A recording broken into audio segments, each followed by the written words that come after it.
Olá para você que acompanha a Gazeta do Povo pelo nosso site, pelo aplicativo, pelas redes sociais ou então no canal no YouTube.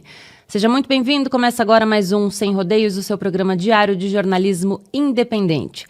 Se você está no YouTube, não esquece de deixar o like ali, ó, a mãozinha, a curtida no nosso vídeo, porque isso nos ajuda muito. Você também pode compartilhar o link do programa com seus amigos e familiares para que mais gente possa assistir o Sem Rodeios. Participe do programa ali, deixe sua mensagem no nosso chat no YouTube, a gente vai acompanhando os recadinhos de vocês ali ao longo do programa. Se inscreva no nosso canal no YouTube, não custa nada, é de graça. E você pode ativar as notificações ali para receber um aviso quando a gente entra no ar. E claro, se você ainda não é assinante da Gazeta do Povo, chegou o momento de fazer a sua assinatura, de garantir R$1,90 por mês durante 6 meses. Sendo assinante, você tem acesso a todos os nossos conteúdos. Tem muito colunista na Gazeta do Povo para você ler, tem muito conteúdo de qualidade lá, então aproveite essa chance. O site é gazetadopovo.com.br/oferta.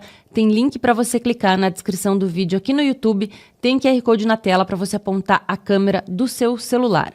Hoje aqui no Sem Rodeios a gente vai falar sobre o governo que publicou a medida provisória de aumento de impostos para compensar o recuo do IOF. A decisão do STF sobre as redes deve agravar a censura e o pedido formal de extradição de Carla Zambelli, que é enviado. Tudo isso e muito mais ao vivo até às 3 da tarde. A gente bate esse papo e ouve a opinião dos comentaristas da Gazeta do Povo. Vamos falar mais um pouquinho, né, sobre os interrogatórios aí no Supremo Tribunal Federal. Nessa ação sobre o golpe de Estado. Hoje temos Jorge Serrão, Karina Michelin e André Marcília. Sejam bem-vindos, meus queridos comentaristas do Sem Rodeios. Serrão, vamos falar contigo, né? Porque depois desses dias aí de interrogatórios e de muita exposição desses réus dessa ação penal aí que corre no STF, o efeito que a gente tem analisado e concluído e mostrado aqui no Sem Rodeios é que, em vez de enfraquecer Jair Bolsonaro, toda essa movimentação aí fortaleceu ainda mais o nome do ex-presidente, né? Sim. Saudações, Rossana, saudações, meus amigos, meus amados haters, meu povo da Gazeta do Povo. A gente já falou sobre isso aqui. O principal cabo eleitoral de Jair Bolsonaro, tem nome: Luiz Inácio Lula da Silva, o pai da vingança. O outro é uma instituição, é o Supremo Tribunal Federal. Se Jair Bolsonaro tivesse perdido a eleição e ninguém tivesse dado bola para ele, se alguém tivesse dito assim, perdeu o Mané, Bolsonaro talvez não tivesse com o impacto que tem hoje. Esse é o problema. Em política, você precisa ter uma visão estratégica para avaliar qual é o impacto do ataque que você faz a um adversário ou a um inimigo. Às vezes, o efeito é colateral e não tem a intenção que você pensava inicialmente de destruir ou neutralizar aquele adversário. Quando o sistema de poder no Brasil elegeu, e vamos usar o verbo eleger, Jair Bolsonaro como o cara a ser destruído, eliminado, tirado do caminho para vencer a próxima eleição com WO por WO, você acabou dando força ao Jair Bolsonaro. Quando se decretou, o bolsonarismo morreu, vencemos o bolsonarismo, olha outra frase, hein? Vencemos o bolsonarismo. Foi vencido realmente? Não foi, mentira. 2 pontos importantes de se destacar. Primeiro, bolsonarismo, esse negócio não existe. Não existe uma doutrina que reúna as ideias de Bolsonaro e sua família para formar uma ação política. Isso é rampeiro do ponto de vista da análise de ciência social, você batizar o fenômeno por esse termo. O fenômeno não é esse. O fenômeno brasileiro é um fenômeno que vai muito além do ideológico. Não tem bolsonarismo, não tem seguidor específico das ideias de Bolsonaro. Tem alguém que acredita num presidente que fez um trabalho pautado numa palavra. E essa palavra hoje é a palavra-chave para o Brasil, para definir de que lado as pessoas estão. Honestidade. O Brasil hoje está dividido de verdade, não na questão ideológica, está dividido entre aqueles que são a favor de verdade da honestidade e os que não são, e que são até desonestos do ponto de vista ideológico. Então essa divisão está muito clara. Então não tem bolsonarismo, tem quem torce por alguém que fez um trabalho honesto. Você pode criticar, você pode elogiar, você pode dizer o que você quiser, mas não que o Bolsonaro tenha feito um trabalho desonesto como presidente da República. Então, essa honestidade de Bolsonaro é que atrai as pessoas para o lado dele. E aí, quando você ataca o Bolsonaro, o que você está atacando? Você está atacando o valor subjetivo da honestidade. Pô, será que a esquerda tupiniquim, o sistema de poder, não tiveram um pouquinho de inteligência para perceber a besteira que eles fizeram? Né? Então, hoje você tem um fenômeno político cada vez mais consistente, que é o Jair Bolsonaro, com articulação internacional, filho dele tem excelentes relações com o ocupante da Casa Branca. Se Bolsonaro falasse inglês, então, era amigão do Lourão, mas amigão ali de tomar Coca-Cola junto. Agora, não é o caso, Bolsonaro não fala inglês, mas Bolsonaro fala a língua que o brasileiro quer entender hoje. Seria o honestês.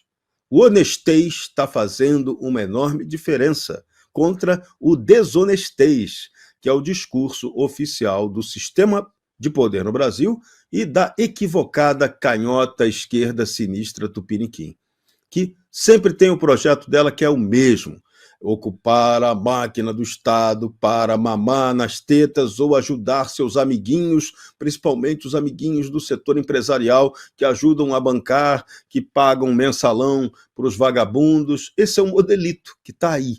E a esse sistema de poder se juntou uma característica perigosa para o Brasil, que foi a juristocracia, o domínio da cúpula do poder judiciário sobre o resto do país. Parece que quem preside o país é quem manda no judiciário, mas isso é só uma ilusão. Não é. Isso não é verdade. Quem manda no país é o presidente da República? Mentira, também não é. Quem manda no país é uma superestrutura de poder que controla essas marionetes. É isso. Depois que você entende isso, fica mais simples. Agora, quando você não entende, aí você vai ser o canhoto estúpido que vai atacar o tempo todo Jair Bolsonaro. E ele só vai crescer. E aí tem o ápice, querem condená-lo criminalmente para confirmar uma condenação do ponto de vista criminal. Ele já tem duas do ponto de vista eleitoral. Aí eles não querem Bolsonaro na disputa, só que o que acontece é o efeito colateral: Bolsonaro cada vez mais forte, Bolsonaro cada vez mais elegível.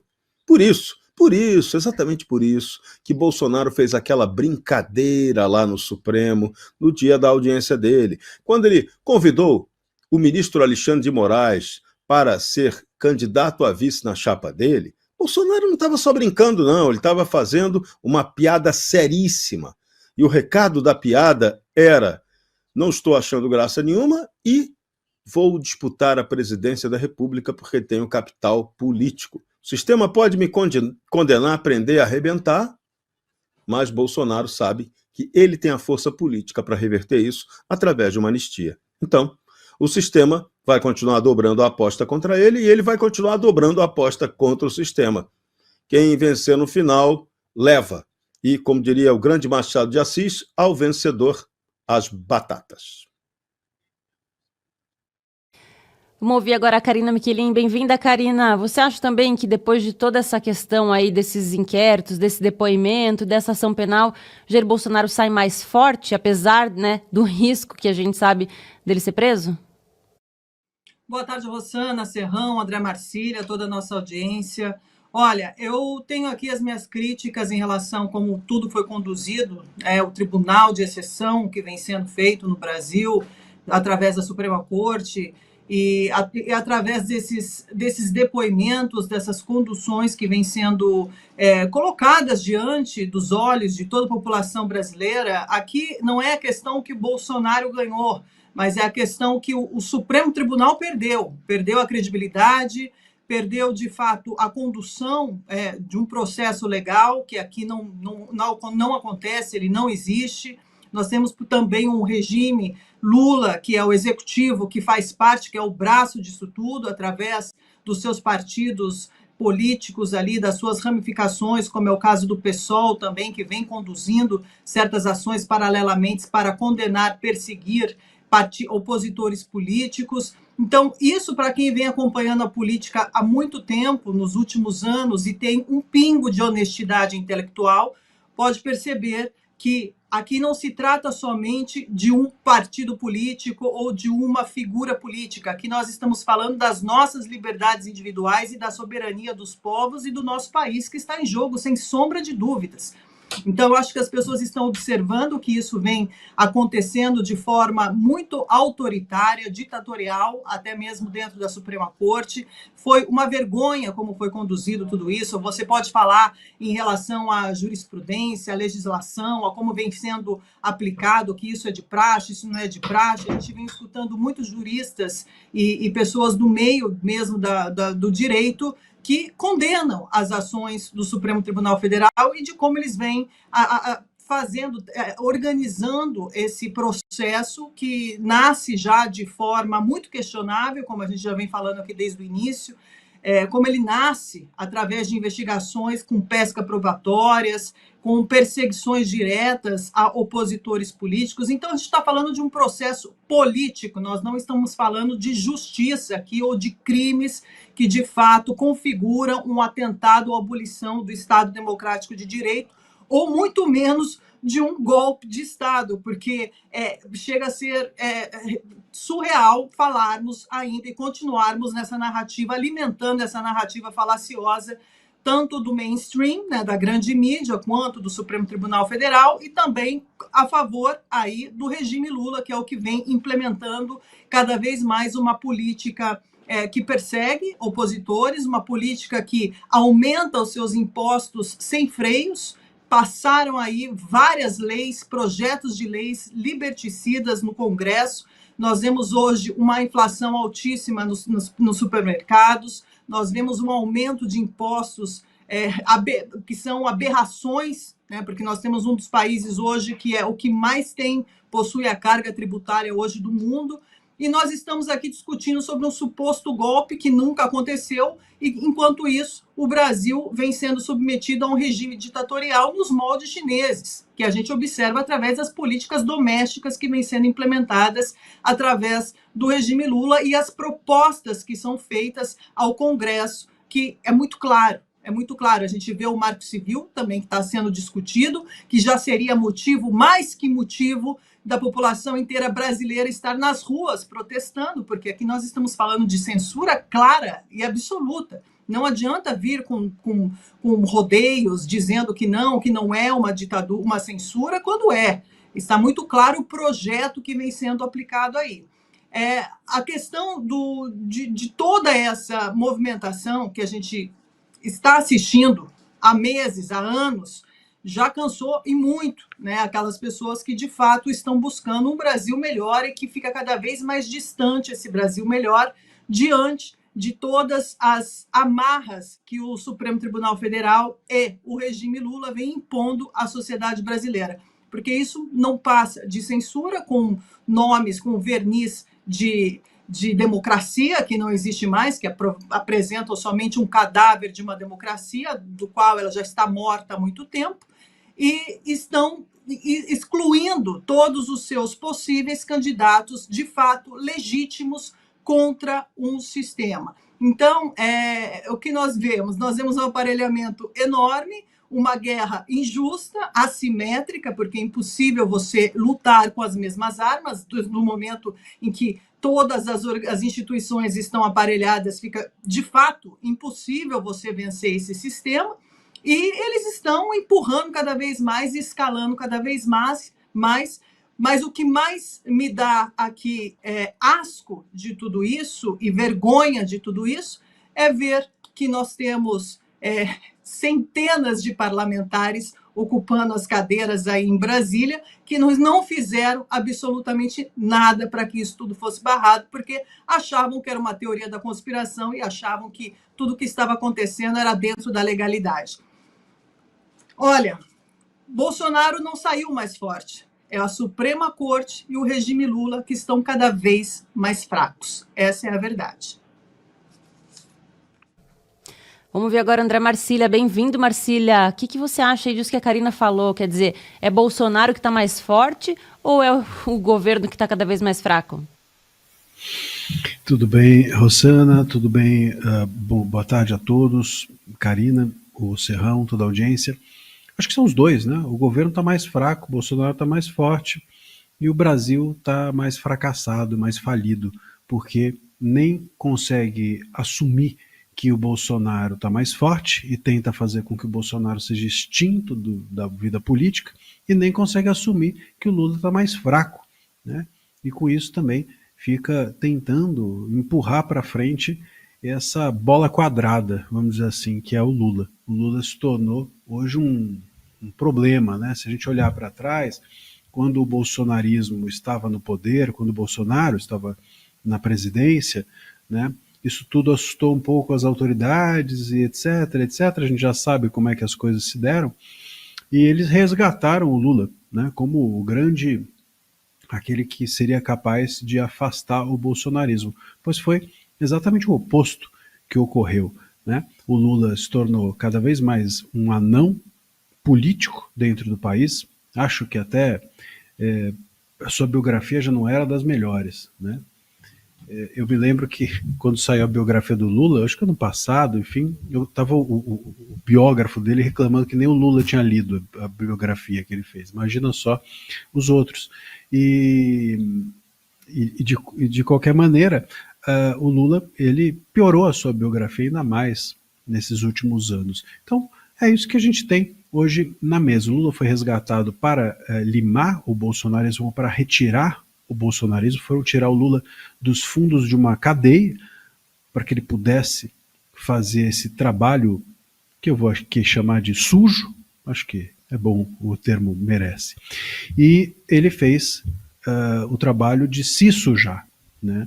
A gente tem visto cada vez mais escândalos e a gente tem visto cada vez mais a direita fortalecida, porque ninguém, parece, está disposto a concordar com o ministro Gilmar Mendes de que nos satisfaça o regime chinês do Xi Jinping, e nem o do Xi Jinping, como diz tantas vezes o Serrão, e isso é um grande ponto. Como é que o Estado lida com o fato de que o Lula acabou e de que o Bolsonaro resiste e não consegue se conformar em acabar, ou em acabarem com ele? É esse o contexto atual do Brasil. É nesse contexto que a gente precisa ler a regulação das redes sociais, porque as redes sociais reguladas vão ser usadas como uma forma de censura nas eleições do ano que vem. E é nesse contexto que a gente precisa entender também esse processo todo do golpe, né, que é uma forma de condenar o Bolsonaro ao ostracismo digital, ao desterro eleitoral. É disso que a gente está aqui falando. É uma espécie de solitária comunicacional. É isso que querem. Não querem prender o Bolsonaro, querem prender a fala do Bolsonaro, querem prender o bolsonarismo, querem prender os bolsonaristas que ainda insistem em desejar votar nele. É disso que se trata, é isso que está em curso, e é isso que as pessoas começaram a perceber. E começaram a perceber porque não dá para você, já nós estamos há 6 anos nisso. Há 6 anos a gente aqui no Brasil fala, desde 2019, há 6 anos a gente fala de regulação, de redes sociais, tanto que o primeiro PL, o PL do Orlando Silva, lembram-se do Orlando Silva? Não o cantor, mas o parlamentar, que tinha o PL 2630 20, isso quer dizer o quê? O ano 20, então desde 2020 se fala nisso. Desde 2019, quando começou o inquérito das fake news, se fala de fake news, e a gente está até hoje falando nisso. Até hoje se fala nisso. O golpe que eles dizem que existiu começou, segundo eles, lá em 21, quer dizer, a gente está há 6 anos nesse processo de fazer com que o Lula se mantenha no poder, com que os ministros do STF mantenham-se empoderados junto ao Lula, e que o bolsonarismo seja extirpado da face política da terra. É isso, é disso que se trata.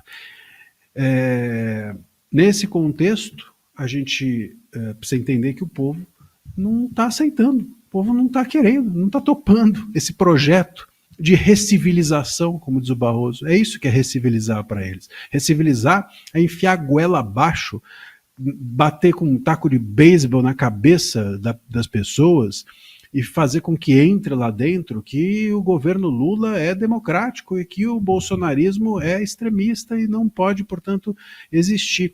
As pessoas não estão aceitando, estão tomando a tacada de beisebol na cabeça, Isso todos nós estamos, mas não estão aceitando e repetir sim, amém para as coisas que estão sendo impostas. Vão tentar agora de novo com as redes sociais, vão tentar agora de novo com a condenação clara e evidente do Bolsonaro, mas o pessoal do chat que está aí nos vendo, o pessoal que nos assiste, o pessoal que nos procura nas redes sociais, o pessoal que acompanha o nosso trabalho, a gente vê, as pessoas não estão mais, não são idiotas, ninguém é burro, ou que pelo menos ninguém é burro a ponto de passar 6 anos tomando chicotada nas costas, ouvindo o mesmo ladainho, o mesmo discurso, Lula é democracia, todo o resto não é. Lula é democracia, todo o resto não é. Ninguém consegue ouvir 6 anos esse discurso e acreditar. O Lula jogou o país na lama, politicamente, economicamente, fica trazendo um chinês, o Gilmar Mendes falando da China, o Dino fazendo piada. O que virou esse país? Virou uma palhaçada. O tal do circo que o Moraes tanto disse que não queria que fosse o tribunal dele, bom, e eles fizeram aquele tribunal se tornar um circo, com esse objetivo. E não só, fizeram com que o Brasil todo se tornasse um circo. Um circo que cada vez mais está sem a sua cobertura, sem a sua lona, porque os olhos dos Estados Unidos e do mundo inteiro começam a se voltar para o que a gente está fazendo aqui dentro. Agora, ontem teve a notícia, que passou meio batido, mas que é relevante, de que o Eustáquio teve a sua extradição negada para o Brasil de novo e de forma definitiva pela Espanha. É um país, a Espanha não é um país de extrema direita, hein, como gostam de dizer. Não é. Mas é um país dizendo que o Brasil persegue politicamente as pessoas por exercerem a liberdade de expressão. É um país definitivamente dizendo isso. Onde vamos parar? Bom, não sei. Eles não desistem de nos fazer ter de acreditar nessa ladainha deles. Talvez eles queiram implantar aqui realmente o regime chinês. Daqui a pouco a gente fica preso, daqui a pouco a gente some. Espero que não cheguemos a isso.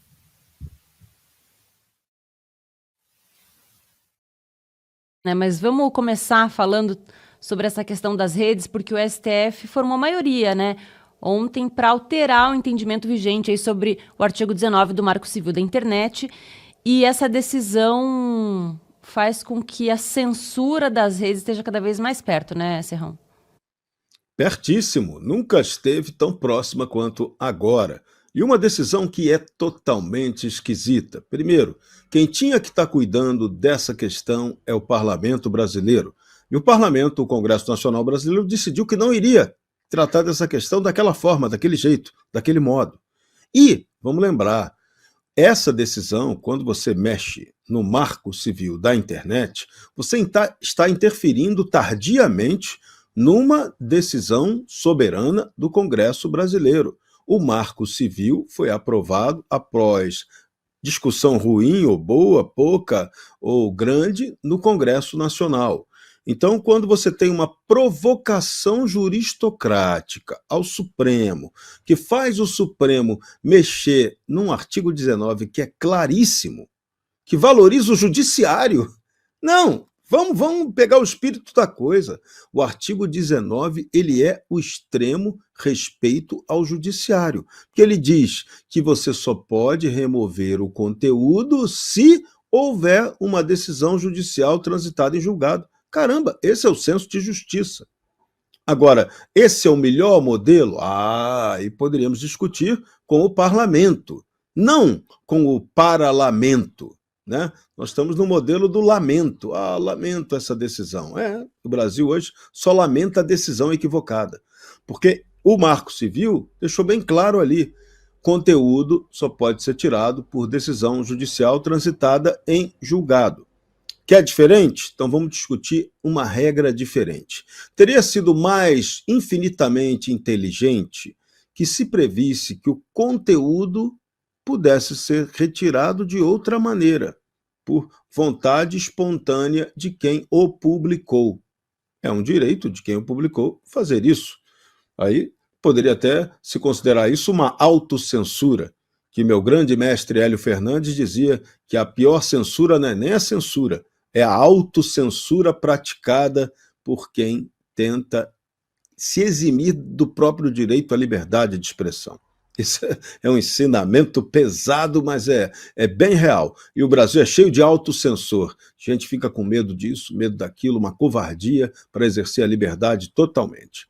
E quando você tem a repressão à liberdade, a covardia, então, aparece com maior destaque do que nunca. É impressionante o que estamos vendo aqui. Mas você devia ter, na verdade, um elemento que garantisse o direito de resposta.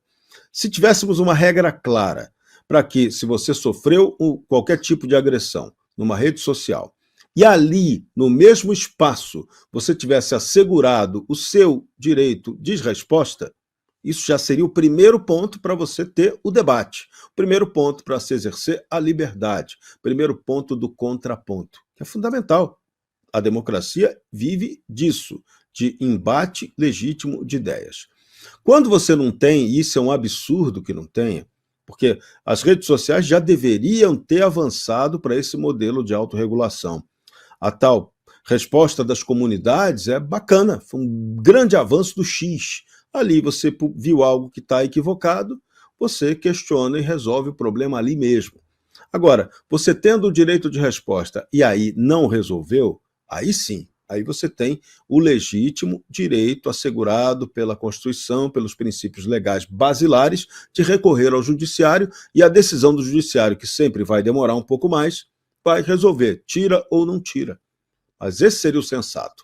Agora, o Supremo vem com uma regra que flexibiliza o tira ou não tira, joga, na decisão final eles vão jogar para a rede social tomar essa decisão.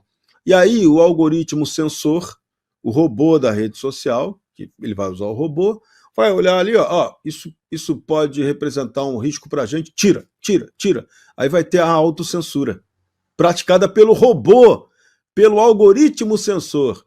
A censura praticada pelo censor é hedionda. A censura praticada pelo estúpido algoritmo censor, que tem a arrogância da inteligência cibernética, olha, era melhor uma inteligência, era melhor você ter ali um chinesinho para fazer a censura. Chinesinho filiado com a carteirinha do Partido Comunista Chinês. Ele faria a censura talvez de maneira mais justa do que o algoritmo censor estúpido ou a autocensura que qualquer imbecil vai lá tirar conteúdo porque ficou com medo.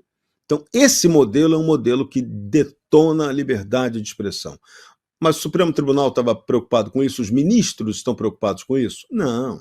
As favas à liberdade de expressão, até porque ali, né, como foi admitido, existem muitos admiradores do regime chinês. E o regime chinês é o quê, gente? Uma ditadura comunista, não é isso? É uma democracia popular comunista. A China é isso. República Popular da China Comunista. E o comunismo é democrático? Não, o comunismo é exatamente o contrário da democracia. Ele opera um Estado autoritário que diz o que pode e o que não pode. É isso. E tem a lei. A lei do comunismo é a lei do obedeça ou pereça. Não tem conversa. É isso.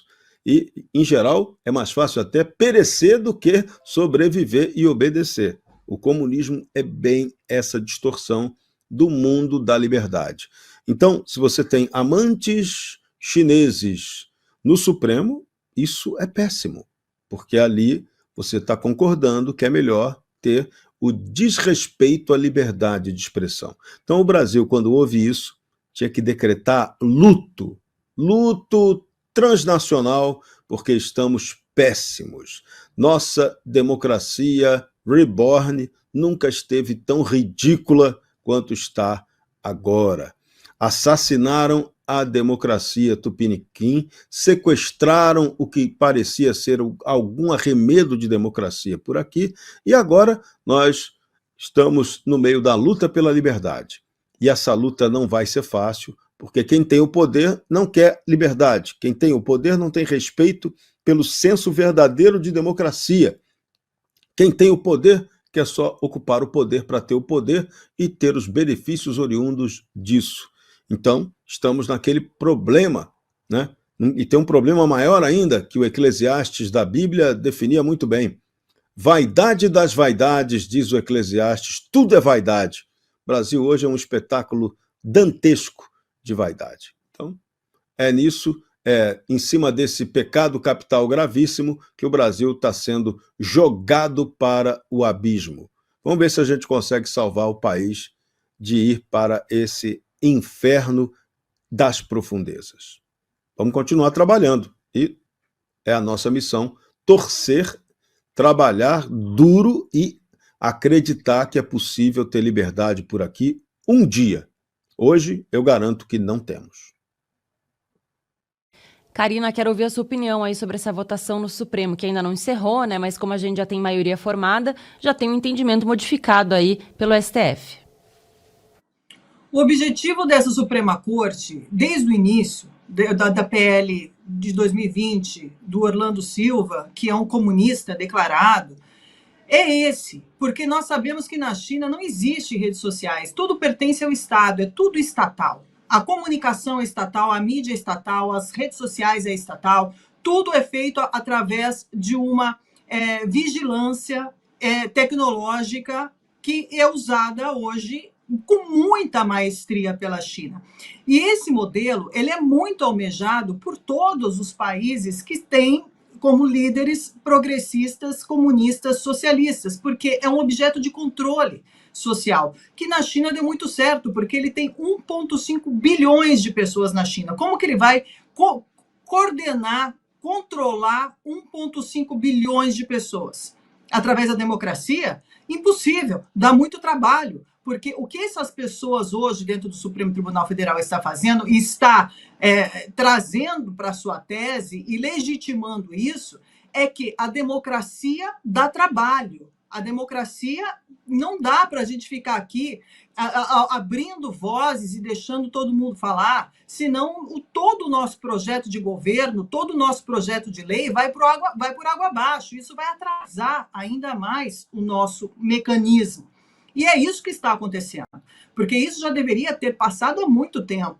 Se não fosse pelas redes sociais, se não fosse através de jornalistas que viessem a público e dissessem de fato quais são os objetivos e quais são as consequências desse tipo de projeto de lei, isso já teria sido implementado há muito tempo. Juristas vêm dizendo, vêm exclamando o que de fato esses artigos, essa legislação que vem tentando passar aí através, até mesmo sem o Congresso, porque o Congresso não quis, porque declarou isso completamente inconstitucional e que isso ia de fato minar as liberdades individuais de cada indivíduo.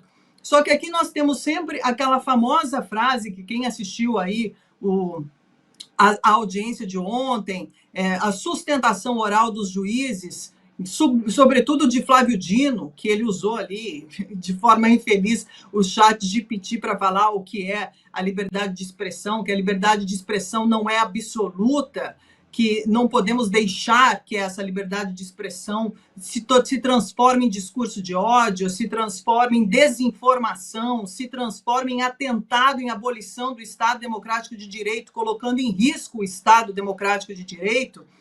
Isso tudo são eufemismos que eles usam para legitimar aquilo que de fato eles querem, porque tudo isso, primeiramente, que nós não temos hoje na nossa legislação, nada que possa configurar crime a desinformação, o discurso de ódio e a ameaça à democracia, que é o que eles estão falando. Não existe. Mas aqui nós temos outros elementos dentro da Constituição brasileira que atuam sobre pessoas da mesma forma que você comete crimes na vida real, você também comete crimes na vida virtual. E não precisa de uma outra legislação para legislar no mundo virtual como se você fosse um avatar. Não é isso. Se você fala calúnia, injúria, difamação, crime contra a honra, que aqui eles estão falando muito nas instituições, eles querem proteger as instituições de críticas, porque elas não podem ser criticadas, elas não podem, principalmente o trabalho do jornalista investigativo está sendo completamente abolido e criminalizado diante desse tipo de projeto de lei e desse tipo de projetos aí que eles estão falando para calar vozes. Por quê?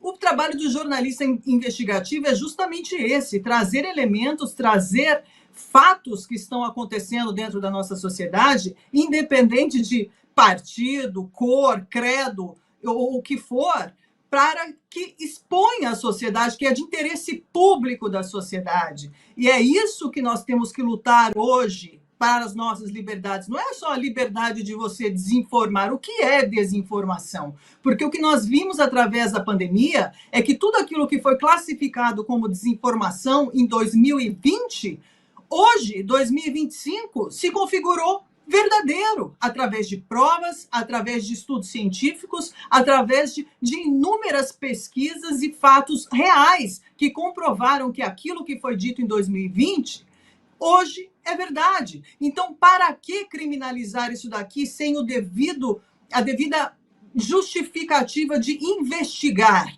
Porque é isso que nós temos que fazer. Se nós colocamos hoje qualquer notícia que seja com alerta, trazendo a população, por exemplo, o caso do INSS. Esse caso do INSS vai acabar em nada, porque o próprio sistema já está minando uma suposta investigação em relação ao roubo dos aposentados que continuam sendo roubados. E são essas mesmas pessoas hoje que vem defender os impostos, porque os impostos têm que ser feitos à população que são ricas, que são super ricos, e que os pobres não podem ter acesso pagando a quantidade de imposto que os ricos pagam sem ter os mesmos direitos. Isso tudo é completamente... Não existe uma métrica no pensamento dessas pessoas justa. Isso é uma desonestidade intelectual jamais vista, porque aqui, do mesmo jeito que você quer minar empresários e minar grupos de pessoas que estão colocando toda a máquina pública para rodar, colocando de novo, com sempre aquele mesmo conceito marxista de burguesia contra o proletariado, e agora trazendo aqui para o nosso mundo atual, eles estão jogando de novo os super ricos, que são os empresários, que são as pessoas que produzem riqueza, que dão empregos à população. Agora, o que eles querem? Eles querem uma massa de pessoas desempregadas, que é isso que vai acontecer, e uma massa de empresas, pequenas empresas falidas, que é o que está acontecendo hoje, porque os números aumentam cada vez mais, e esses números ninguém fala, de pessoas que não estão mais podendo gerar empregos, desmantelando completamente esse sistema justo, né, de dou trabalho, ofereço trabalho, e você, de forma independente, tem o seu sustento e pode, de qualquer forma, enriquecer. Porque, para esse projeto de governo comunista, enriquecer para eles é uma blasfêmia, é um crime. Não pode enriquecer só essas pessoas que estão com a chave da máquina nas mãos e fazendo a gestão do dinheiro público, roubando desenfreadamente, sem dar satisfação e transparência, com um dos maiores países do mundo que paga imposto, sem ter nenhum tipo de transparência. É zero. Então, o que eles querem? Eles querem calar todo mundo, eles querem cessar o debate, porque o debate ele é importante numa democracia, é a troca de ideias, é você trazer o seu lado, é você expor de fato com muita sabedoria, com muita... não atingindo, atacando o outro com adjetivos desnecessários, mas trazendo para o debate algo importante, temas importantes, para que a nossa sociedade saiba de fato o que está acontecendo dentro da nossa economia, dentro da saúde, dentro da cultura, dentro de um crescimento de um país. E eles estão barrando isso através do cerceamento, do livre pensamento, do livre liberdade de expressão e da liberdade de imprensa. Isso é gravíssimo. Isso é tão grave que as pessoas hoje, e repito, como eu falei no início do programa, isso daqui já é motivo de parar o Brasil inteiro. As pessoas que não defendem as suas próprias liberdades e a liberdade do próprio país e das próximas gerações, elas estão condenadas ao fracasso e à mordaça perene da vida. E é isso que eles estão fazendo hoje, transformando sob um silêncio ensurdecedor de uma militância que continuam com o mesmo discurso marxista de sempre, que é a guerra entre proletariados e burguesia. É a guerra entre ricos e pobres, é a guerra entre preto e branco. E nós continuamos nesse erro histórico, cíclico, enquanto todos nós estamos sendo engolidos por um regime que continua mentindo, que continua ludibriando as massas, continua aumentando cada vez mais os impostos, dando 50 centavos para um, enquanto você está pagando 3, 4 vezes mais, fingindo benevolência e fazendo que a população inteira dependa de assistencialismo, porque é isso que eles querem, que o pai, que a máquina estatal seja o centro de tudo e as pessoas peçam piedade para ter migalhas desse governo cruel que vem sendo instalado aqui diante dos nossos olhos, e tem gente aplaudindo e achando que isso é progresso. Isso não é progresso, esse é um retrocesso jamais visto no nosso mundo contemporâneo. E o Brasil está a passos largos de chegar realmente em um ambiente que nós não vamos ter mais como voltar, porque nós temos, de fato, uma grande massa de idiotas que, como até mesmo Alexandre de Moraes fala, que a internet deu voz aos idiotas, falando aí a frase de Humberto Eco, que é verdade. A verdade é que os idiotas estão falando e os inteligentes, aqueles que estão buscando uma reforma mais equilibrada, justa e apontando os erros desse governo, estão sendo calados através de uma censura legalizada em base de pensamentos, né, relativos de uma Suprema Corte. Bom, Marcília, vamos falar também sobre a questão da Carla Zambelli, né? Porque acho que a gente já vem falando sobre as redes há tanto tempo, né, Marcília? Mas vamos falar sobre esse pedido aí que o STF fez, então, formalmente ao Ministério da Justiça pela extradição da deputada. Eu estava aqui escutando a Karina falar de progresso, me ocorreu, e já que o Serrão está aí, me ocorreu aquela canção da Dona Irã, progresso, progresso, alguma coisa assim. Eu sempre escutei falar que o progresso vem do trabalho, então amanhã nós vai trabalhar. Se Deus quiser, ele fala, mas Deus não quer. E a gente está perseguindo o progresso como a Dona Irã, né? É esse o progresso que eles nos oferecem. Amanhã nós vai trabalhar, se Deus quiser, mas Deus não quer. E Deus não quer porque a gente tem um Estado que não permite que a gente trabalhe, né?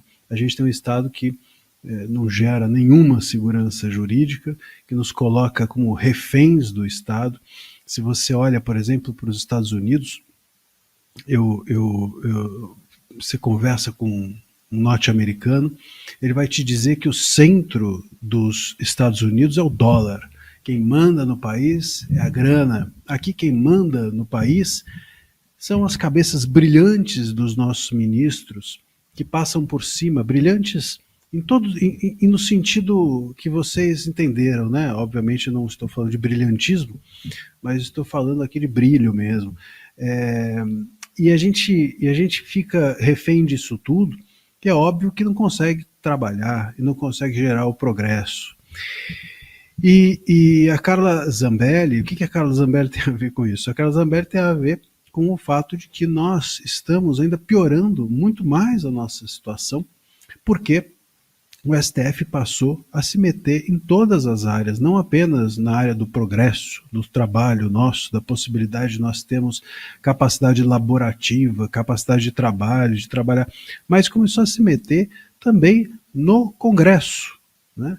Começou a se meter no trabalho dos parlamentares, começou a dizer o que eles devem ou não devem fazer. Quem não assistiu, assista a lamentável fala anteontem do Hugo Mota, dizendo que iria, como se fosse alguma grande coisa, iria permitir que o caso da Zambelli fosse levado ao plenário, sendo que isso está explícito na Constituição. A Constituição exige que ele leve ao plenário e ele estava ali vendendo levar essa questão ao plenário como se fosse uma grande deferência. Olha, eu aqui vou entregar para vocês essa... Olha, lambam os beiços. Pô, é a Constituição, o cara cumprindo a Constituição para favorecer a instituição que ele dirige, ele se comportando assim.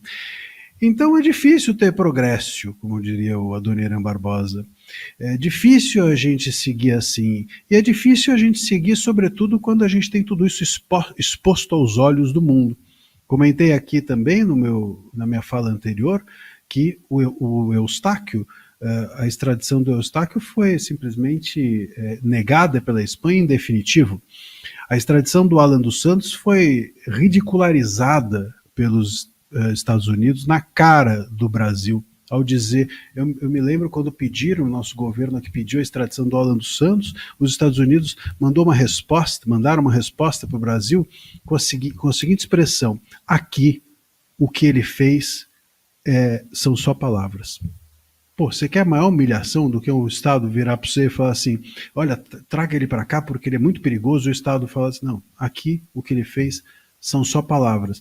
É um negócio ridículo, a gente está passando um ridículo mundial e a gente tem tudo para passar um novo ridículo mundial agora com a Carla Zambelli. Já passamos vergonha na Espanha. Aliás, nesse caso do Eustáquio ainda teve aquele lance, não sei se vocês se recordam, mas de que nós soltamos aqui como uma espécie de chantagem, né?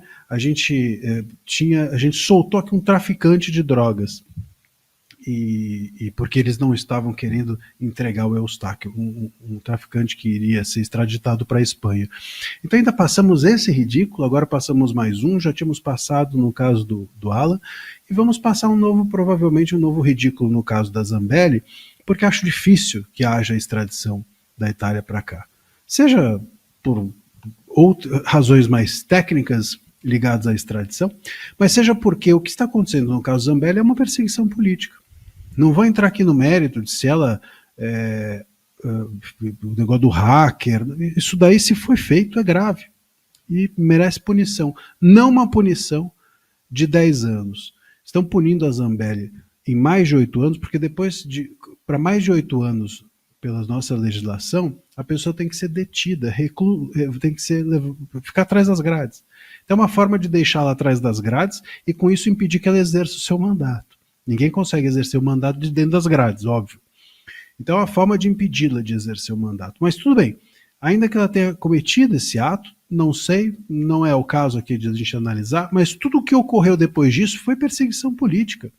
Pô, tomaram ela como uma foragida sem que ela tivesse ordem de não sair do país. Suspenderam as redes sociais dela sendo que isso é censura prévia. Suspenderam as redes sociais da mãe dela e do filho dela. Pô, o que eles têm a ver com isso? Sendo que isso é medieval, e a nossa Constituição veda. Que começaram a investigar os doadores de Pix para ela. As pessoas estão desesperadas. Eu tenho recebido pessoas me perguntando no Instagram, do nada, assim, sabe, no privado, doutor, eu vou ser preso, eu fiz uma doação. Sabe, é nesse lugar, as pessoas estão assustadas. Olha que loucura. Uma loucura. Então é óbvio que isso é perseguição política e isso provavelmente vai ser considerado pela Itália. A Itália não é um Estado, a Karina aqui pode falar isso muito melhor que eu, mas ainda não é avacalhado como aqui. Então a perseguição política feita a partir do momento em que houve a decisão a condenatória, tudo que veio de lá para cá é perseguição. Bom, a própria pena já entendo como uma perseguição, mas sutil, de resto, tudo errado. De lá para diante, tudo errado. Então, esse é o ponto. E isso expõe o Brasil a um ridículo mundial. A gente já está passando vergonha na América do Norte, a gente já está passando vergonha na Península Ibérica, agora vamos passar vergonha também na Europa. E já passamos uma boa vergonha na Ásia, e quando o Lula foi visitar lá o seu companheiro Xi Jinping, foi visitar sei lá mais quem, e na Rússia e etc. Então é uma vergonha mundial. Somos hoje uma espécie de vergonha mundial, a partir da censura. Repito, essa decisão da Espanha, sobretudo, definitiva, dizendo que nós perseguimos politicamente as pessoas por exercerem a liberdade de expressão, é grave.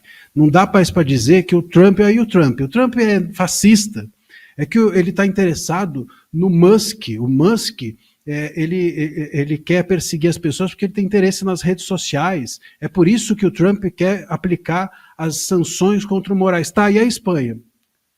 E a Espanha nos dizer que nós perseguimos gente por liberdade de expressão? Quem mais vai ter que dizer isso para a gente parar de achar que não é conosco? Quem mais vai ter que ser perseguido para a gente fingir que não está acontecendo nada nesse país? Ontem essa fala do Gilmar Mendes, todo mundo, ai meu Deus, é uma ameaça. O Gilmar Mendes falou que as pessoas aqui na corte admiram o regime chinês. Gente, o regime chinês já está aí. É que naquele vídeo lá do Monark, lembra que ele falava, olha, a ditadura já começou, lembram-se desse vídeo? É isso, já começou, a regulação chinesa foi feita, é uma regulação chinesa. É isso que tem na China. Aliás, é pior do que tem na China. Porque na China, pelo menos você sabe quem está censurando. Agora, aqui a censura que vai ser feita pela STF, eles vão terceirizar para as plataformas.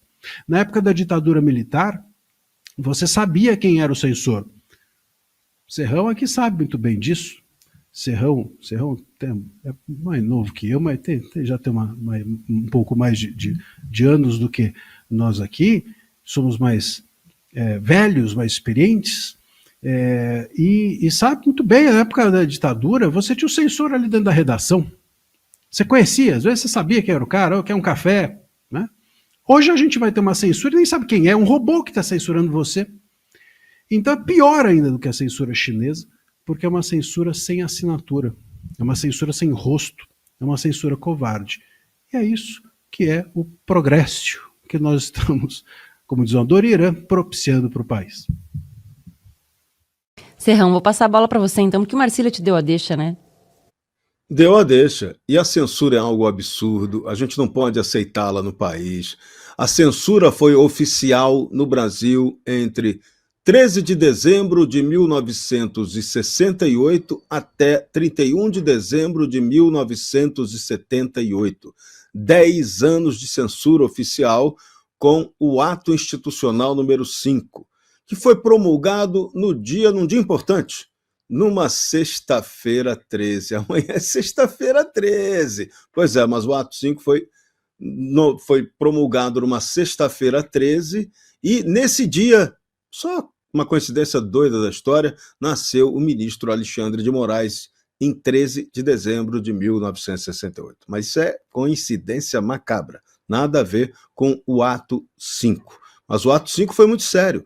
O Ato 5 botou censura na imprensa brasileira, censura nos espetáculos, censura na arte, censura para tudo, oficial. No jornal, você tinha um censor designado, alguém da Polícia Federal ou alguém do Exército que estava lá, ia para a secretaria da redação, ficar verificando o que o jornal iria ou poderia publicar ou não.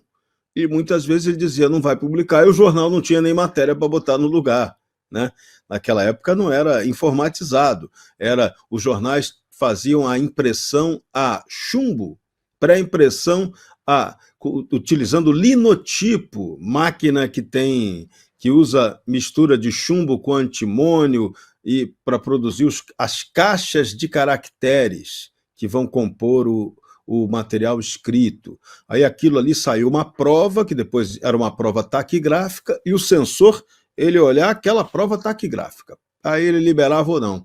Aí, está liberado, ele escrevia lá, liberado pela censura. O cara tinha o prazer de dizer, liberado pela censura. Então, censurado, ele metia o carimbo ali, ou então nem metia nada, dizia, joga no lixo, e não publicava. Gente, isso é triste. Isso é um momento hediondo que o Brasil passou por isso. E hoje, por isso que eu não aceito quando você tem qualquer jornalista que possa defender qualquer tipo de censura. Jornalista que defende censura é um corrupto, porque a censura é a corrupção do jornalismo. O jornalismo ele é baseado na liberdade para descrever a verdade objetiva dos fatos, dos acontecimentos. E para deixar que você dê a opinião pode ser verdadeira ou falsa, você pode concordar ou não com ela, né? Não tem esse conceito estúpido que estão tentando impor para a gente aí de fake news, é um conceito que não existe. Da mesma forma como o conceito de desinformação, ele é soviético, ele também não existe. Existe informação verdadeira ou falsa, correta ou não, tendenciosa, e você pode dar características, você pode adjetivar a informação, mas falar de desinformação? Não, não. Alguma coisa informa. Informa certo ou informa errado. Então, o prefixo des não cabe nessa palavra. É estúpido. Agride a mínima inteligência da língua, qualquer que seja a língua. E, sobretudo, a nossa língua portuguesa, que é espetacular. Então, censura é inaceitável. A gente não pode voltar agora ao tempo da censura. E o Marcílio lembrou, naquela época você tinha o Brucutu, que estava lá na Secretaria de Redação, fazendo a censura. Agora, a censura é feita pelo estúpido algoritmo censor. Ou então pela vontade de algum poderoso que diz, isso aí tem que ser censurado, vou meter a caneta, está, e não publique-se, apague-se. É isso. Isso é o degredo digital. Isso aí é o apagamento da história. Isso é um negócio totalmente medieval. Medieval. O pessoal fala do Torquemada e, pô, o Torquemada parece um santo perto do que a gente está vendo nos inquisidores atuais que estão de plantão aí pelo mundo afora. E em vários pontos do Brasil também, cheio de Torquemada, cheio de gente querendo promover a Inquisição permanente. Então nós não podemos aceitar isso, nós temos que lutar contra essa barbaridade. Esse é o nosso dever. Se a gente vai vencer essa batalha, se a gente vai se dar bem, ou se vai sofrer uma repressão inexpugnável que acabe com a gente, é do jogo. Mas a gente aceitar isso não pode aceitar. Jornalista que fala que é a favor da censura, de regulação, é corrupto. Chamem ele de corrupto. É corrupto. Não tem outro termo para usar, não. Ele é um jornalista ignorante. Não, ele não é ignorante, ele é corrupto, ele é criminoso contra a informação. Tem que usar o adjetivo certo. O grande Paulo Breguet, companheiro da nossa querida Gazeta do Povo no Café com a Gazeta, ele lembra sempre esse detalhe: temos que utilizar a palavra certa, o conceito preciso, o mais preciso possível. Jornalista que defende censura é corrupto. Então vamos combater a corrupção na imprensa. Tem que ter liberdade, tem que ter o contraditório, doa quem doer. Às vezes você não gosta do contraditório, mas você tem que aceitá-lo, tem que respeitá-lo. A palavra respeito é a essência da democracia. A tolerância também é outra palavra indispensável para o regime democrático. E hoje o que a gente está vendo é o contrário. É o desrespeito, é a intolerância, é a ilegalidade flagrante, o total, é rasgar uma Constituição que a gente não sabe mais o que vale e o que não vale dela. Ela virou um objeto que nada vale, porque nada está valendo quando tudo vale, né? Então a coisa está virando uma bagunça de um jeito que você está no tempo do vale tudo, sem Odete Roitman para arrumar um namorado bonitão. Aliás, hoje é dia dos namorados. Então, o Brasil não devia estar flertando com a ditadura, com o regime chinês, não. A gente tinha que estar tentando namorar a democracia. Só que a nossa democracia virou democracia reborn. Então, você arrumar uma namorada falsa não vai ser uma coisa muito legal, não. Então, vamos lutar para que a gente possa ter a democracia de verdade, que a gente tenha orgulho para admirá-la. Vamos lutar para que a gente tenha no Brasil instituições que façam-se respeitar pela democracia, façam-se respeitar pelo exemplo da coisa certa a ser feita, e não pela imposição totalitária ou autoritária. Aqui não tem tantos admiradores do regime chinês quanto se pensa que tem. Não tem. Eu não sou admirador do regime político chinês. Eu, pelo menos, da minha parte, garanto isso.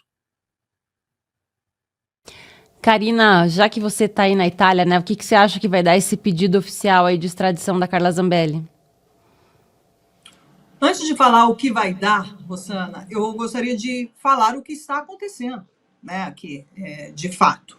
Vocês já tiveram informações através do Paulo Figueiredo que a Polícia Federal esteve na Itália, através aí, aqui se fala polizia in borghese, que são polícias que não estão fardadas, estão vestidas normalmente, e que esteve em uma suposta casa, apartamento onde estava a Carla Zambelli.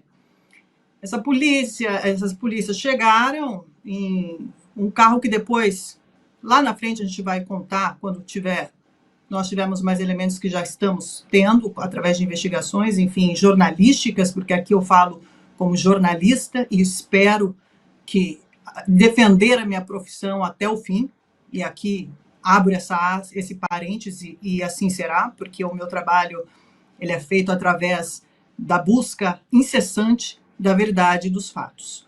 O que aconteceu foi que a Polícia Federal está em território italiano, esteve ou está, não sabemos ainda se está, mas pelo jeito parece que sim, e chegou nesse apartamento, nesse prédio, e começou a interrogar praticamente os moradores italianos do prédio, né, se conhecia, enfim, e ali a gente tem relatos que virá à tona logo mais, e para vocês entenderem a gravidade de onde chegamos, porque a partir do momento que o nome da Carla Zambelli é colocado na Interpol, que essas são as informações que nós temos, a Interpol, nós temos um problema enorme, tivemos problemas enormes com a Interpol, eu falo em relação ao governo italiano e à Interpol, porque a Interpol vem sendo usada como instrumento político, de perseguição política, e isso não sou eu que digo, isso daqui é um estudo e uma investigação que foi feita através de jornalistas independentes. Isso daqui é tudo público, viu, minha gente? Tudo documentado. Jornalistas independentes são 30 veículos de comunicação e 42 países envolvidos. É uma investigação muito profunda em relação ao que, de fato, a Interpol como vem agindo a Interpol, como um braço de regimes totalitários e autoritários. A gente sabe muito bem que a Interpol ela colabora com 196 países, colocam lá os nomes das pessoas dos determinados países que cometeram crimes nesses determinados países e elas vão para outros, e essa Red List funciona como um alerta para outros países se comunicarem e buscarem as pessoas que estão sendo procuradas nesses 196 países, do qual a Itália tem o acordo, está nesse acordo.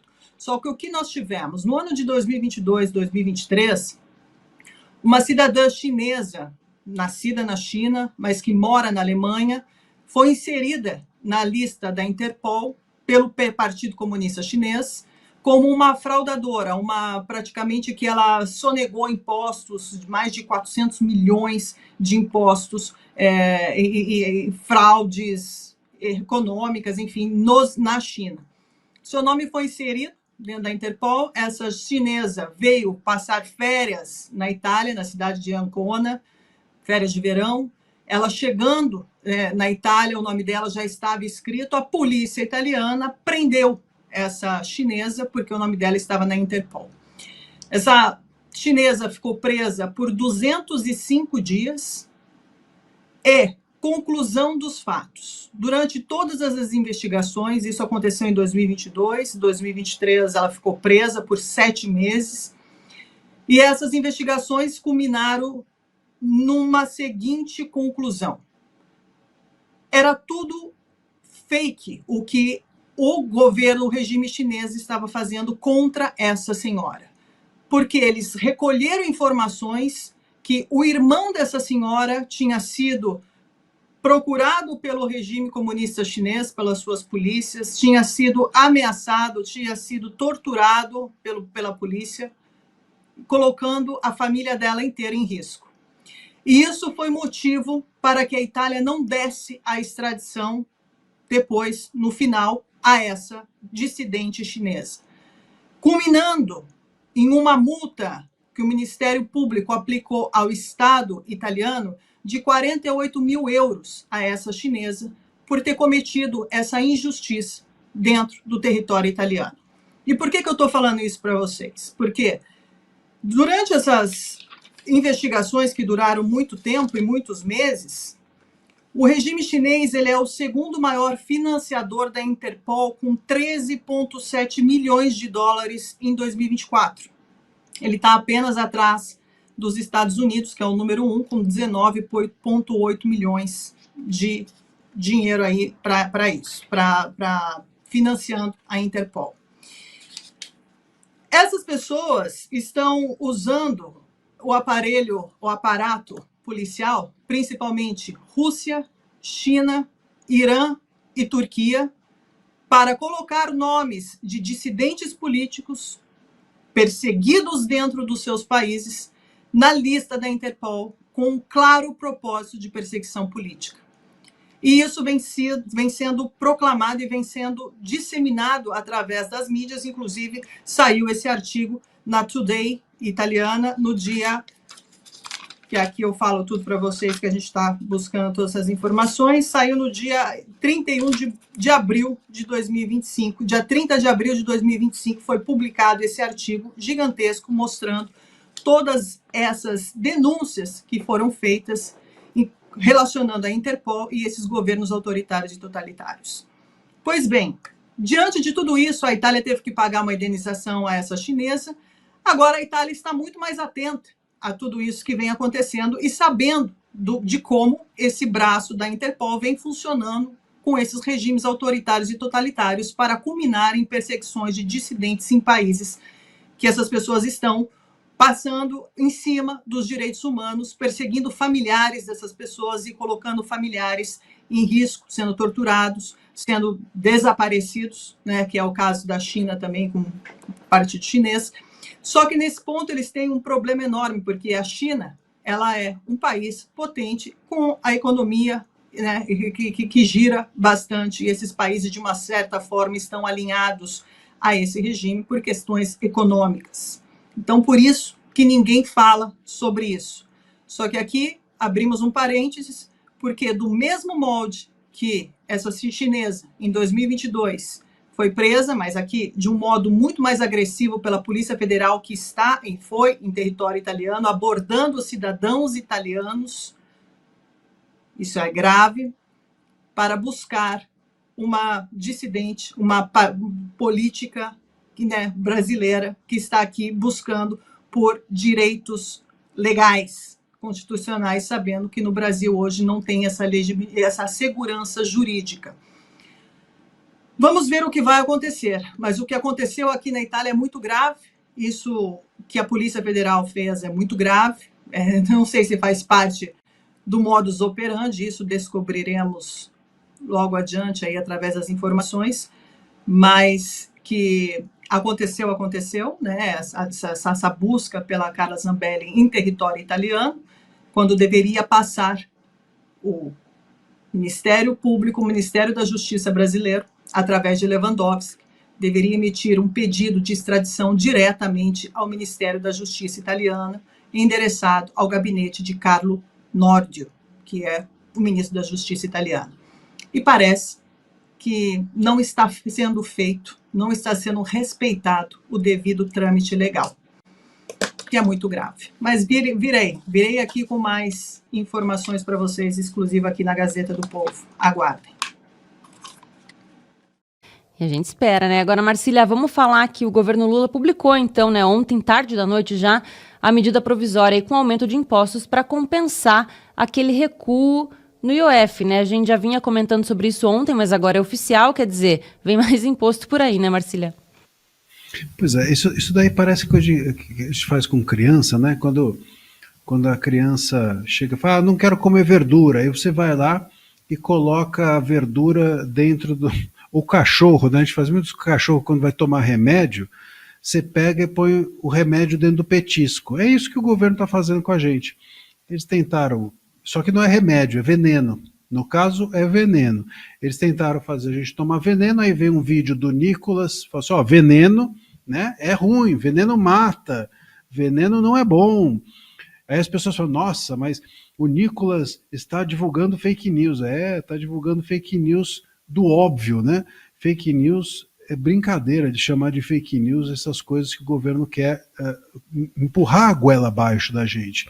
Então ele vai lá, pega esses venenos, nos coloca boca abaixo, a gente cospe e eles colocam em volta de um petisco, em volta do pedacinho de peito de peru, enfiam na nossa boca de novo. É isso que eles estão fazendo. E aí falou assim, não, isso não é veneno, é peito de peru. Ah, mas está dentro e está o veneno. Não, não, isso é fake news, isso é desinformação, isso é coisa da extrema direita. Então, olha, não tem nem o que dizer, né? Não tem nem o que dizer. Se a gente se tiver outro vídeo aí dizendo que essa burla para nos enfiar imposto é uma burla, eles vão dizer que é fake news, inventar uma outra burla, embrulhar em outro petisco, em outro presunto, em outro peito de peru. O governo não tem dinheiro, só tem dinheiro para ficar viajando, com a Janja para lá, para o Macron andar de mão dada com o Lula, né? É incrível como eles gostam do Macron. O Macron, né? O Lula anda de mão dada com o Macron, a Janja tem uma intimidade com o Macron. Enfim, hoje é o dia dos namorados, né? Eu não sei, talvez seja um bom momento mesmo para a gente falar disso. São ali muito enamorados, sobretudo na França, que, né, tem essa fama, os franceses são muito amorosos, deve ser isso. Seja como for, o fato é que o governo está falido. O governo não tem dinheiro. O governo hoje só consegue ter governabilidade, tanto no âmbito político quanto no âmbito econômico, porque ele tem o STF.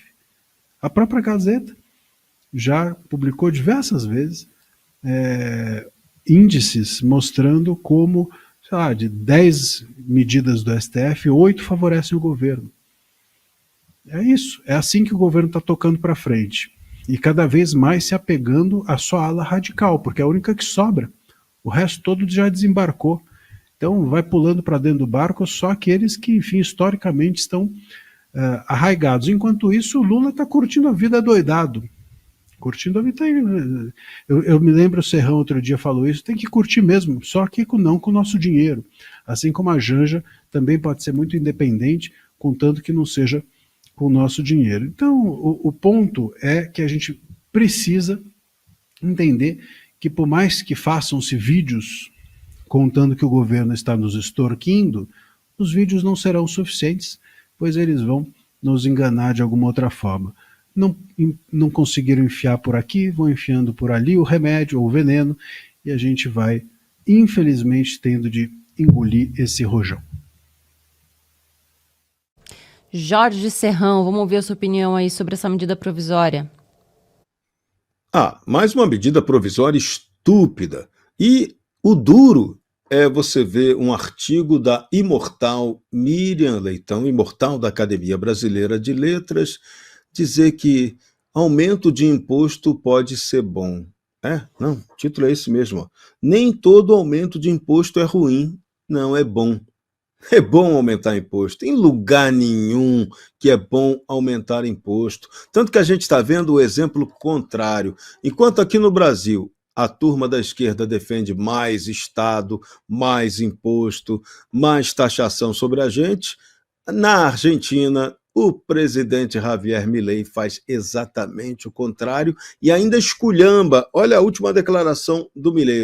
Ele está dizendo que o Estado é uma organização criminosa e os impostos são um roubo. É isso, vamos repetir? O Estado é uma organização criminosa e os impostos são um roubo. Javier Milei, esse é o cara. Ele está dando o exemplo de como se governa um país que estava no buraco por causa do peronismo canhoto e agora começa a renascer. Com o quê? Com capitalismo, com liberdade, com respeito à lei, que tem legalidade com legitimidade. É o Javier Milei, aqui do lado, da Argentina. E a gente, na contramão da história, aumentando cada vez mais imposto, inventando taxação onde não cabe, e o Estado não fazendo o mínimo dever de casa. Porque se você aumentar seu imposto ainda para pegar o dinheiro e aplicar produtivamente, não seria bom, mas ao menos você está dando uma justificativa de que o dinheiro tem uma finalidade boa de utilização. Aqui não. O Estado brasileiro, o governo brasileiro, ele não faz nada para reduzir o gasto público, ele não trabalha em função da qualidade do que é feito com o dinheiro arrecadado da população. Então, isso é um lixo de desgoverno. E esse lixo de desgoverno só quer arrecadar mais para quê? Para bancar o esquema deles, para endividar ainda mais esse Estado que já está no limite do endividamento e para agradar, no fim das contas. Que quem rola a dívida pública brasileira? Quem é que ganha dinheiro com o endividamento brasileiro? Os grandes bancos nacionais e internacionais. Então, esse desgoverno, que de vez em quando você vê aí um canhotinho aí falando mal de banqueiro, nada, eles são a alegria dos banqueiros. Os banqueiros no Brasil ganham cada vez mais dinheiro, lucram cada vez mais, graças a essa canhotice que está comandando o Brasil há décadas. A mentalidade rentista medieval tupiniquim que acaba com isso aqui. A realidade rentista medieval é imposto, imposto e imposto. A gente tem que superar isso, a gente tem que chegar e entender o quanto é importante um trabalho que está sendo feito pelo Javier Milei na Argentina. Mas aqui nós temos uma dificuldade cultural a ser superada, porque o brasileiro ainda tem uma mentalidade muito Estado-dependente. Então, se você é muito Estado-dependente, você acaba precisando gerar dinheiro para esse Estado se sustentar e para você depender dele. E aí, como é que o Estado vai ter mais dinheiro? Através de imposto, não tem outro jeito. Então, o nosso cachorro ele não para de correr atrás do próprio rabo e a gente tem que dar uma ajeitada nesse cachorro, né? Porque o poste está mijando em cima desse cachorro, porque o poste não aguenta mais ver o cachorro fazer tanta caca, tanta besteira. Então, vamos mudar o modelo de Brasil. Mais Javier Milei, menos Miriam Leitão. Karina, vou passar para você, então, se quiser comentar essa questão do IOF, ou então, se quiser falar sobre o apoio que Lula manifestou a Cristina Kirchner, né, após ela sofrer uma condenação definitiva por corrupção. Alguém aqui esperava o contrário? É óbvio que são os seus cúmplices, companheiros do Foro de São Paulo e toda essa ligação que existe com a América Latina há muito tempo. Cristina Kirchner, sabemos muito bem que é uma grande companheira de Lula, e eu só estou esperando quando que o Lula vai botar o tapete vermelho ou mandar o avião da FAB para buscá-la na Argentina para dar asilo político a ela, porque eu nem duvido disso, porque foi o que ele fez com a do Peru, né? Com a do Peru, que foi isso que ele fez, trouxe para o Brasil. Então, assim, não tem... Eles se protegem, o sistema se protege, o regime se protege muito bem, porque eles têm uma quantidade de dinheiro enorme que eles roubam e furtam dos cofres públicos dos governos, que é claro, isso a gente viu na Argentina. O Serrão falou muito bem aí do Javier Milei, que ele falou desde o início que o Estado é criminoso, e é criminoso a partir do momento que pessoas criminosas usurpam do Estado, usam do Estado, do poder do Estado, para angariar fundos, para trazer todo esse dinheiro para os seus projetos pessoais, projetos políticos, projetos ideológicos, que vem sendo sustentado por uma grande massa de população que não tem a menor ideia que o seu dinheiro está indo para financiar ditaduras, para financiar regimes totalitários e autoritários. O Brasil, através do BNDES, de Lula, regime Lula, durante décadas, financiou quem? Cuba. Construiu portos em Cuba, construiu e na Venezuela linhas de trem, construiu inúmeras coisas com dinheiro do contribuinte brasileiro, sem perguntar ao contribuinte brasileiro se ele queria financiar as ditaduras ou projetos nos países que perseguem opositores políticos e implantam esse sistema ditatorial autoritário que transforma toda uma sociedade civil em refém. E aqueles que ousam a levantar-se contra o sistema são perseguidos, mortos, desaparecidos. E é isso que eles fazem.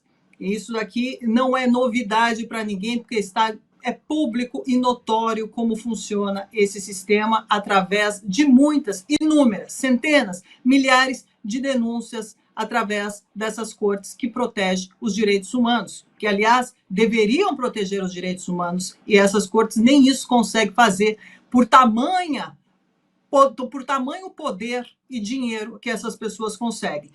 O Serrão falou aqui, o Brasil está quebrado. Sim, o Brasil está quebrado, mas o regime Lula e os seus cúmplices não estão, porque eles não roubam para colocar o dinheiro ali para a população fazer benfeitoria. Você viu o que aconteceu no Nordeste? Foram lá, a transposição do Rio São Francisco ficou centenas de anos parada.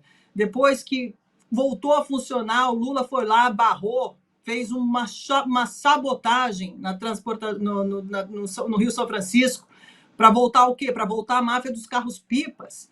Aqui a gente tem o movimento do MST também, que invade terras. A gente tem uma lei também que Flávio Dino quer passar falando o quê? Eu não sei se já passou também, porque aí está passando tudo, o que está passando a boiada toda, ninguém está sabendo numa velocidade incrível. Está passando também que qualquer proprietário de terra que coloque fogo nas suas terras e que esse fogo for comprovado, criminoso, colocado por eles, eles perderão as terras, porque as terras passarão a pertencer à União.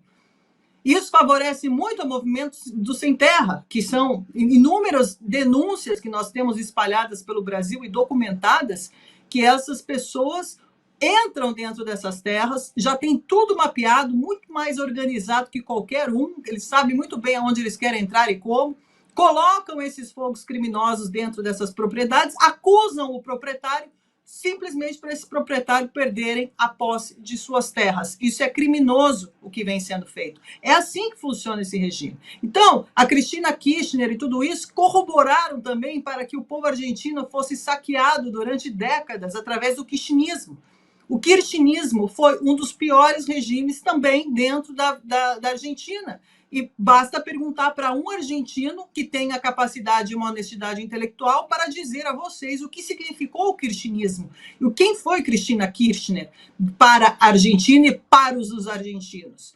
Então, o Lula é isso. O Lula ele é muito ligado a toda essa gente, ligado com o Macron. O Macron, por exemplo, o Macron não é todo mundo na Europa que gosta dele, não, porque sabe que ele é uma pessoa que não é confiável, muito pelo contrário, ele é muito, sabe muito bem como mover, passa todo mundo para trás, inclusive tem um embate gigantesco entre a Itália e a França, porque não é que se bicam muito, não dá certo ali o sistema, porque tem uma sabotagem atrás de sabotagem com o regime, não é regime, mas considerar Emmanuel Macron, como também aconteceu na Alemanha. Estão todos alinhados. Então, comecem a observar quem está com quem.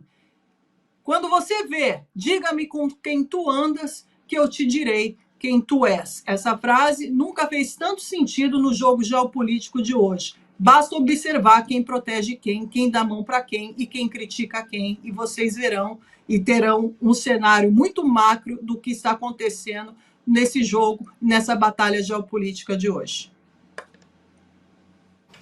Marcília, quer comentar mesmo que rapidamente aí essa ligação do Lula para Cristina Kirchner?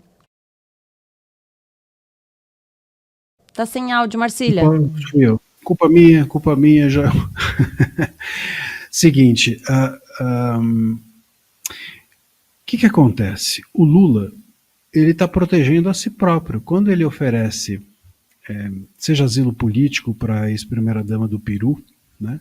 Seja parabeniza, quase que congratula, parabéns pela condenação.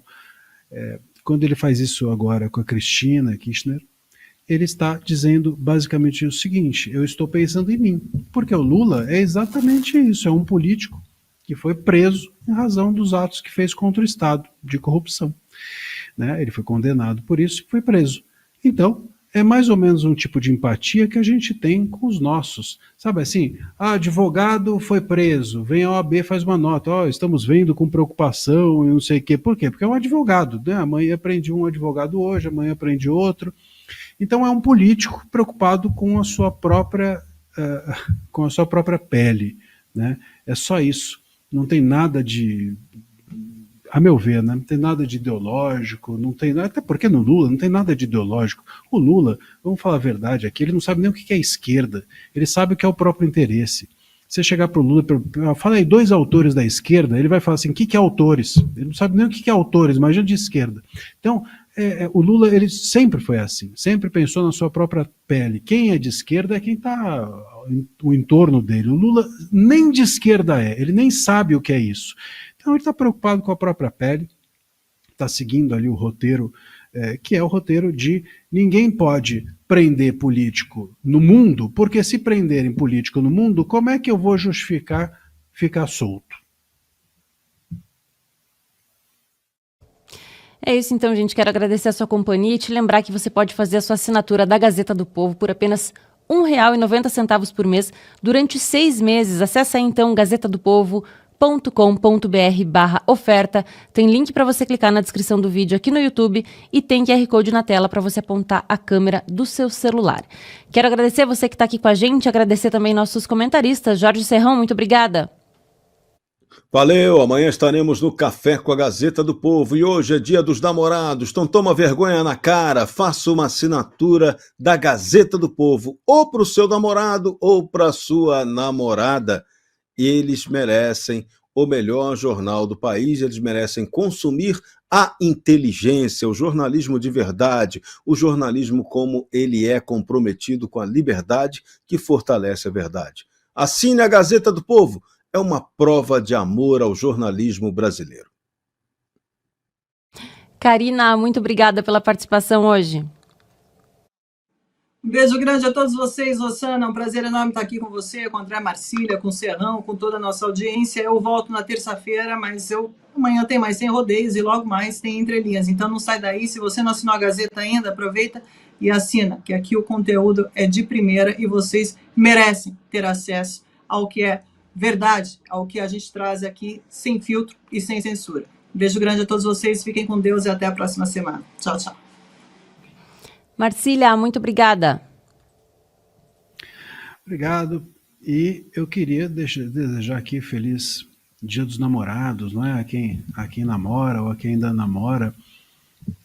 E, sobretudo, queria também parabenizar aqui minha esposa, minha eterna namorada, e meus pais também, que semana passada fizeram 49 anos de casado. E queria parabenizar a Janja, que é a nossa eterna namorada. Todos os dias nós damos presentes para a Janja, não é? Então, todo o meu salário vai quase todo na Janja. Então, também parabenizar a Janja, nossa namorada, e a quem é de esquerda nesse país, petista sobretudo, afinal de contas, eles dizem que o amor venceu, não é? Então, hoje é o Dia dos Namorados, que o amor fique vencido. E quem não consegue hoje namorar, amanhã é dia de Santo Antônio. Então fica para amanhã aí a expectativa também de um futuro namoro. A gente sempre está esperando, quando não dá certo no dia, a gente sempre espera o amanhã, e assim vai o brasileiro em busca do progresso, como dizia o Adonira. É isso, gente. Sem Rodeios volta ao vivo amanhã a partir da 1h30 da tarde, mas fica aí que já vem o Entre Linhas com Mariana Braga e muita informação para você. Tchau!